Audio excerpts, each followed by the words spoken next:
পটল আলুর তরকারি করব। সব কিছু আমি রেডি করে রেখেছি।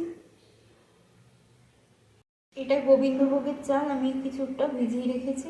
এখানে পছন্দ মতন মশলা রেডি করে রেখেছি, আলু সিদ্ধ করে রেখেছি, আর এইগুলো আমি রেডি করে রেখেছি। পটলের মধ্যে নুন হলুদ মাখিয়ে রেখেছি। তেলটা গরম হয়ে গেছে, এবার পটলগুলো ভেজে নেব। পটলগুলো ভাজা হচ্ছে। এবার আলুগুলো একদম হালকা করে ভাজবো, কারণ সিদ্ধ করা রয়েছে। আলুগুলো ভাজা হয়ে গেছে।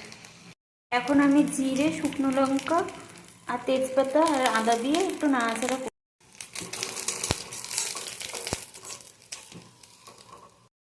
এখন আমি টমেটোগুলো আর সাথে অল্প লবণ দিয়ে মিক্স।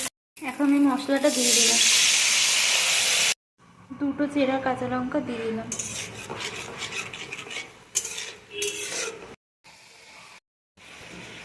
দেখুন মশলাটা এই পজিশনে এসছে। আমি এবার গোবিন্দভোগ চালটা দিয়ে দেবো। দিয়ে দিয়েছি চালটা, কিছুক্ষণ হবে।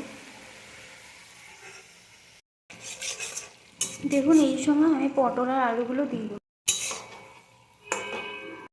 তরকারিটা হচ্ছে আর আমার ব্রেকফাস্ট।